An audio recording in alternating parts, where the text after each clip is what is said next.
మహతి టీవీలో మీ వ్యాపార ప్రకటనల కోసం కింది నెంబర్కి సంప్రదించండి. నమస్తే మేడం. నమస్తే మా మేడం, మాకు ప్రతిసారి వచ్చేసి టారో కార్డ్స్ ప్రకారం 12 రాసుల వరకు ఎలా ఉండబోతుంది ఆ మంత్ అని చెప్పేసి మాకు ప్రతి వీడియోలో చెప్తూనే ఉన్నారు. బట్ ఈసారి కూడా సెప్టెంబర్ మంత్ టారో కార్డ్స్ ప్రకారం ఫస్ట్ అయితే ఆ మంత్ ఎలా ఉండబోతుందో చెప్పండి. తప్పకుండా అమ్మా. సో సెప్టెంబర్ 2025 అన్ని రాసుల వాళ్ళకి ఎలా ఉండబోతుందో మనం టారో రైడింగ్ ద్వారా తెలుసుకుందాం. అంతకంటే Okay. ముందు ఓవరాల్ గా సెప్టెంబర్ లో మనం చేయాల్సిన పరిహారాలు కానీ ఎట్లా ఉండబోతుంది అన్నది ఆ మంత్ ఒక్కసారి చూసుకుందాం. Okay, okay. ఓకే.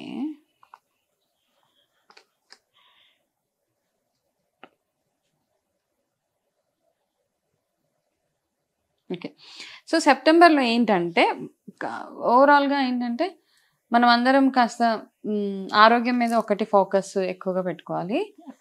ఏదైనా ఇన్వెస్ట్మెంట్స్ కానీ జాయింట్ వెంచర్స్ అవన్నీ బాగా వర్కౌట్ అవుతాయి సెప్టెంబర్లో అనమాట. అంటే కలిసి చేసుకుని ఏదైనా కానీ బిజినెస్ అవ్వచ్చు, నలుగురు కలిసి చేసే ఏ పనైనా చాలా చాలా సక్సెస్ఫుల్గా ఉంటుంది సెప్టెంబర్ మంత్లో. ఆరోగ్యపరంగా ఇప్పుడు నార్మల్గా కూడా మాన్సూన్ సీజన్ అందరికీ అప్స్ అండ్ డౌన్స్ ఉంటాయి కాబట్టి ఆ ఒక్క విషయంలో కాస్త కేర్ఫుల్గా ఉండడం ఒకటి. అయితే సెప్టెంబర్లో అందరికీ ఒక ఏంటంటే మీ ఇంటి పెద్దలు ఎవరైతే ఉన్నారో వాళ్ళకి మీరు ఎంతగా మర్యాద ఇవ్వగలిగితే, అంటే ఇంట్లో ఉన్న పెద్దవాళ్ళందరికీ వాళ్ళకి కావాల్సినవి ఏవైతే అవసరాలు ఉన్నాయో అవన్నీ తీర్చుకుంటూ వెళ్ళిపోండి అంతే. అయితే దీనికి రిలేటెడ్గా మనం పితృపక్షాల గురించి కూడా మాట్లాడుకుందాం. కార్డ్స్ పరంగా కూడా మనకి అలాగే వచ్చింది. మీ ఇంట్లో ఉన్న పెద్దలందరూ ఏ రాశి వాళ్ళైనా కానీ మీ ఇంట్లో ఉన్న అమ్మమ్మలు, తాతలు, పేరెంట్స్ని, ఓకే ఎలాగో పేరెంట్స్ ఉన్నారు, పేరెంట్స్ కాకుండా ఇంట్లో వేరే వేరే పెద్దవాళ్ళు ఉంటారు కదా, వయసు అయిపోయిన వాళ్ళందరికీ మీ వంతుగా మీరు ఏమేమి చేయగలుగుతారో అవన్నీ చేసేయండి. ఓకే, ఇది నెంబర్ 1. రెండోది పితృపక్షాలు మనకి మొదలవుతున్నాయి. సెప్టెంబర్ గ్రహణం అయిపోగానే మొదలవుతుంది కదా.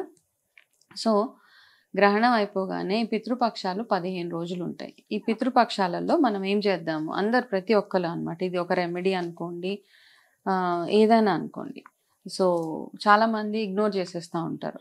ఓకే, ఏమేమి ఇగ్నోర్ చేస్తాం మనము, ఎవరైనా మన ఇంట్లో గతించిన వాళ్ళు ఎవరైతే ఉంటారో పెద్దలు, మన యాన్సిస్టర్స్, ఓకే, తాత ముత్తాతలు చనిపోయిన వాళ్ళు ఉంటారు. చాలామంది మనము వాళ్ళు ఏ రోజు చనిపోయారో మనకు గుర్తుండదు, లేకపోతే మర్చిపోతూ ఉంటాం. రకరకాల పనులలో పడిపోయి తిది వారాలు మర్చిపోతాము. కొంతమంది డేట్ ప్రకారం చేసేస్తూ ఉంటారు, డేట్ ఒకటే గుర్తుపెట్టుకుంటారు. సో ఈ డేట్ గుర్తుపెట్టుకునే ప్రాసెస్లో మనం తిథుల ప్రకారంగా మనం మామూలుగా మన సాంప్రదాయం లేదంటే ఏంటంటే ఏ తిథిలో పోయారో ఆ మనుషులు వాళ్ళకి ఆ తిథిలోనే వాళ్ళకి తర్పణాలు ఇవన్నీ వదలడం ఇవన్నీ చేయాలి. చాలా మంది ఇగ్నోర్ చేసేస్తూ ఉంటారు. కొంతమంది ఏమంటారంటే మేము అన్నీ కలిపి ఒకటేసారి పెట్టేసాం, మేము ఇంకా పెట్టకపోయినా పర్వాలేదు. కానీ మన పెద్దలు ఎవరైతే ఉన్నారో, మన యాన్సిస్టర్స్, పితృదేవతలు ఎవరైతే ఉన్నారో వాళ్ళు ఎప్పుడు మనల్ని వాచ్ చేస్తూనే ఉంటారు. వాళ్ళు నన్ను ఎంత గుర్తు చేసుకుంటున్నారు, వాళ్ళు నేను లేకపోయినా నాకు ఎలాంటి కార్యక్రమాలు జరిపిస్తున్నారని వాళ్ళు ఎప్పుడూ ఒక కన్నేసి ఉంచుతారనమాట. కాబట్టి చాలా మంది జాతకాల్లో పితృదోషాలు అవి ఇవి ఉంటూ ఉంటాయి కదా. ఒకవేళ అట్లాంటి దోషాలు ఎవరికైనా ఉంటే గనక ఆ దోష నివారణకి గాను, లేదు మీ ఇంట్లో ఏదైనా రకరకాల ప్రాబ్లమ్స్, మాటికి ఒకసారి ఏదో ఒక ప్రాబ్లం, ఏదో ఒక బ్లాకేజెస్ ఉంటున్నాయి, ఏ పని మొదలు పెట్టినా సక్రమంగా జరగట్లేదు అనుకున్నప్పుడు ఈ సెప్టెంబర్లో ఇప్పుడు మనకు వచ్చే పితృపక్షాలు పౌర్ణమి వెళ్ళిపోగానే 8వ తారీఖు నుంచి 15 రోజుల వరకు ఉండే పితృపక్షాలు ప్రతిరోజు మీ పెద్దల్ని తలుచుకొని వారి పేరు మీద ఏదో ఒక మంచి కార్యక్రమం చేసుకోవడము. చాలా మంది దీక్షలో ఉంటారనమాట. నిజంగా చాలా ప్రాబ్లమ్స్ ఉన్నాయి మీ లైఫ్లో, అన్ని రకాలుగా అన్ని సైడ్స్ బ్లాకేజెస్ ఉన్నాయి. అంటే మనకి ఇట్లా ఒక పద్మవ్యూహంలో ఉన్న ఫీలింగ్ వస్తుంటుంది. అట్లా ఉన్నవాళ్ళు మాత్రం ఖచ్చితంగా ఈ పితృపక్షాల్లో 15 రోజులు ఒక దీక్ష అంటే మామూలుగా మీ అమ్మవారి దీక్షలు అవన్నీ ఎట్లా చేస్తారు, అన్ని మాంసాహారం మానేసి, నవరాత్రులు మాంసాహారం మానేసి, నాన్ వెజ్ ఇదంతా తినకుండా, ఆల్కహాల్, స్మోకింగ్ ఇవన్నీ పక్కన బ్రహ్మచర్యం పాటిస్తూ ప్రతినిత్యం మీ పెద్దల్ని తలుచుకుంటూ వాళ్ళ పేరు మీద ఆ 15 రోజులు మీరు చేసుకోగలిగితే ఏదో ఒక రకంగా వాళ్ళకి దీపం పెట్టి వాళ్ళ పేరు మీద ఎవరికో ఒకరికి దానాలు అవి చేసుకోవడం, బ్రాహ్మణులకు మీకు వీలైతే ప్రతిరోజు ఆ 15 రోజులు ఎవరో ఒక బ్రాహ్మణుని పిలిచి వాళ్ళకి దానాలు అవి చేయడము, లేదు అంటే అమావాస్య రోజు చేయడం ఒకటి, లేదు అంటే మీ పెద్దలు ఎవరైతే మీ ఇంట్లో ఉన్నారో, మీ తాతగారు, అమ్మమ్మ, నాయనమ్మ ఎవరో ఒకరు ఉంటారు కదా, వాళ్ళు ఏ రోజు ఏ తిథిలో అయితే పోయారో, ఫర్ ఎగ్జాంపుల్ ఏకాదశి రోజు, ఏదో ఒక నెలలో ఒక ఏకాదశి రోజు మీ నాయనమ్మ గారు ఎవరో పోయారో, ఈ 15 రోజుల్లో వచ్చే ఏకాదశి రోజు ఆ రోజు వాళ్ళ పేరు మీద వాళ్ళకి తర్పణాలు అవి వదలడం, బియ్యం ఇవ్వడం అట్లా చేసుకోవచ్చు. అవకాశం ఉన్నవాళ్ళు కాశీకి కానీ గయా ఇలాంటి ప్లేసెస్కి వెళ్ళి అక్కడ కూడా పితృతర్పణాలు అవి వదిలేయచ్చు. ఇది కాకుండా మనకు అన్ని రకాలుగా మనకి ఏ ప్రాబ్లం లేదు, అన్ని రకాలుగా అన్నీ ఉన్నాయి, కానీ స్టిల్ మన ఫ్యామిలీ ఏదైతే ఉందో, ఓకే, మన పరంపర ఏదైతే ఉందో, మన వంశాభివృద్ధి జరగాలి అనుకున్న వాళ్ళందరూ ఈ 15 రోజులు ప్రతిరోజు రావి చెట్టు దగ్గర వెళ్ళి దీపం పెట్టడము, అక్కడ రావి చెట్టు చుట్టూరు ప్రదక్షిణాలు చేసుకోవడము, అక్కడ ఎవరైనా వీలుంటే అక్కడ ఎవరికైనా అవసరం ఉన్న వాళ్ళకి దాన ధర్మాలు చేయడం. ఇవన్నిటికంటే కొన్ని పురాణాలు ఏం చెప్పారంటే రావి చెట్టు ఒకటి, పనస చెట్టు ఒకటి, ఈ రెండిటికి పూజ చేస్తే మనకి ఎటువంటి పితృదోషాలు ఉన్నా పోతాయి అని చెప్తారన్నమాట. ఈ పక్షాల్లో ప్రతిరోజు పితృదోషం మన జాతకం చూపించుకున్నప్పుడు పితృదోషం చూపిస్తూ ఉంటుంది ఒకరికి ఎవరికైనా, వాళ్ళు మాత్రం రావి చెట్టు పూజ రెగ్యులర్ గా, పనస చెట్టు పూజ రెగ్యులర్ గా చేసుకోవడం ఇది చాలా చాలా ఉత్తమం. పనస చెట్టు దగ్గర కూర్చొని మీ పితృదేవతలు తలుచుకుంటే వాళ్ళు వింటారని చెప్తారు. కాబట్టి అవకాశం ఉన్న వాళ్ళు మీ ఇంట్లో ఒకవేళ పనస చెట్టు ఉన్నా, ఒకవేళ లేకపోయినా ఎక్కడో ఒక దగ్గర పనస చెట్టు ఉంటే అక్కడికి వెళ్ళి కాస్త నీళ్ళు అవి పోసి మీ పెద్దలు తలుచుకొని దండం పెట్టుకొని మీకున్న కష్టాలన్నీ అక్కడ చెప్పుకుంటే మనస్ఫూర్తిగా వాళ్ళు మిమ్మల్ని దీవించాలని, వాళ్ళు ఎక్కడున్నా మిమ్మల్ని చల్లగా కాపాడాలని దండం పెట్టుకొని వచ్చేయండి. రావి చెట్టు దగ్గర చేయొచ్చు, పనస చెట్టు దగ్గర కూడా చేయొచ్చు. అలా చేసినప్పుడు మెల్లిమెల్లిగా మీ లైఫ్లో ఉన్న ప్రాబ్లమ్స్ అన్నీ తొలగిపోతూ ఉంటాయి. వాళ్ళ ఆశీర్వాదం ఉంటే వాళ్ళ ఆశీర్వాదం, భగవంతుడి ఆశీర్వాదం రెండు ఈక్వలే అన్నమాట. పూజలు చేసినా చేయకపోయినా అంటారు ఇలా మన పెద్దలకు మాత్రం ఖచ్చితంగా పితృదేవతలు అంటారు కదా, వాళ్ళకి మాత్రం ఖచ్చితంగా ఇవన్నీ కార్యక్రమాలు చేయాలి. ఒకవేళ మీరు మర్చిపోయారు, డేట్స్ అవి గుర్తులేవు అనుకుంటే కనుక పెద్దల అమావాస్య రోజు వాళ్ళ పేరున అన్ని తర్పణాలు అవి వదిలి దాన ధర్మాలు అవి చేస్తే సరిపోతుంది. ఇది సెప్టెంబర్లో అందరూ అన్ని రాసుల వాళ్ళు చేయాల్సిన చిన్న రెమెడీ. ఓకే మేడం, కన్యా రాశి వారికి వచ్చేసి సెప్టెంబర్ మంత్ లోనే టారో కార్డ్స్ ప్రకారం వారికి ఎలా ఉండబోతుంది ఆ మంత్ మొత్తం చెప్పండి. సెప్టెంబర్ 2025 కన్యా రాశి వాళ్ళకి ఎట్లా ఉందో ఒక్కసారి మనం కార్డ్స్ చూసి తెలుసుకుందాం. Okay ma'am.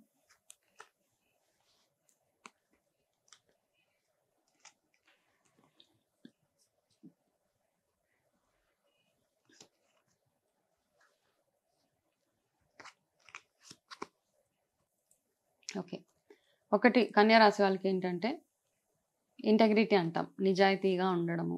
ఓకే, ఎక్కడ ఆఫీషియల్గా మీ ఆఫీసెస్లో పనిచేస్తున్నా, లేదా మీకు ఎవరైనా వచ్చి ఏదైనా ఒక ఇన్ఫర్మేషన్ ఇచ్చి ఇది మీ వరకే ఉంచుకో అని చెప్తే మీ వరకు మాత్రమే ఉంచుకోండి. ఆఫీస్ విషయాలు ఎట్టి పరిస్థితుల్లో కూడా ఏదైనా ఇంపార్టెంట్ ఇన్ఫర్మేషన్ బయటకు లీక్ చేయకుండా ఒకటి చూసుకోండి. అండ్ అదొక వార్నింగ్ అనమాట. కొంచెం ఇబ్బందులు పడే అవకాశాలు గవర్నమెంట్ జాబ్స్లో ఉండేవాళ్ళు కొంచెం అట్లాంటివి కార్డ్ సజెస్ట్ చేస్తున్నాయి. So be very very cautious అనమాట, కేర్ఫుల్గా ఉండండి. మీ ఈమెయిల్స్, వాట్సాప్స్ ఇవన్నీ బ్యాంక్ అకౌంట్స్ హ్యాక్ అవ్వకుండా చూసుకోండి. ఓకే, సో ఎవరికి ఎటువంటి ఓటీపీస్ అట్లాంటి ఇన్ఫర్మేషన్ ఇవ్వద్దు. ఎందుకంటే ఓవరాల్గా ఎనర్జీస్ ఏంటంటే లాస్ ప్రిడిక్ట్ చేస్తున్నాయి అనమాట, ఫైనాన్షియల్ లాస్ కొంచెం నెగిటివ్గా ఉంది. అదొకటి. రెండోది ఏంటంటే వర్క్ అండ్ జాబ్, ఈ రెండు వర్క్ లైఫ్ బ్యాలెన్స్ అంటాం, ఈ రెండింటిని బ్యాలెన్స్ చేసుకోవడం చాలా చాలా అవసరం సెప్టెంబర్.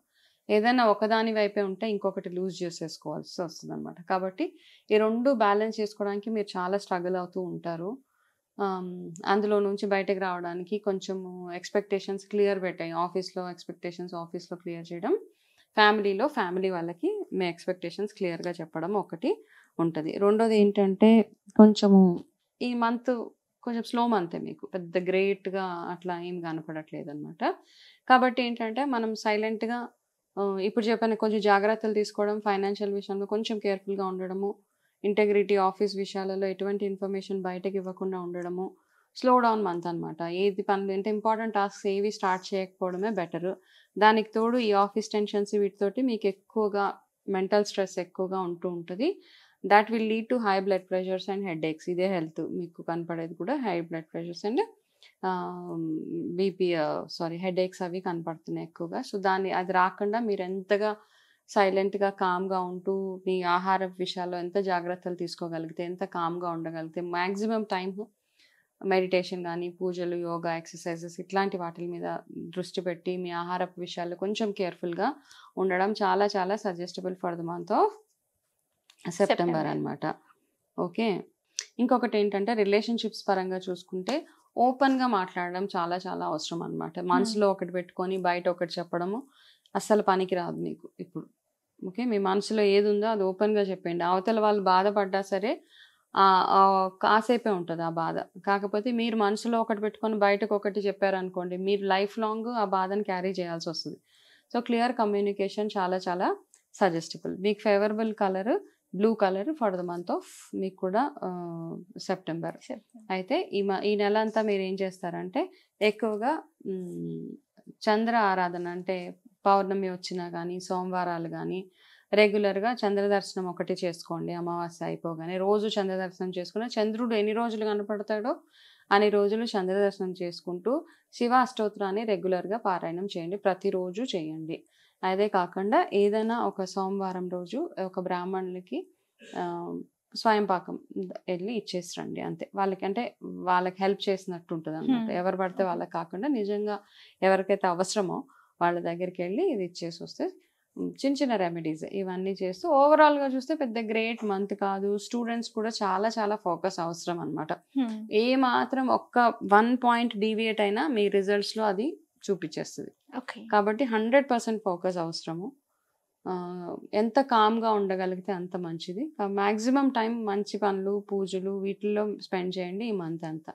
మీ జాగ్రత్తలో మీరు ఉండండి కన్యరాశి వాళ్ళు. ఓకే ఓకే మ్యామ్, కన్యా రాశి వారికి వచ్చేసి సెప్టెంబర్ మంత్ ఎలా ఉండబోతుందో మాకు తెలియజేశారు. నమస్కారం. నమస్తే అమ్మా.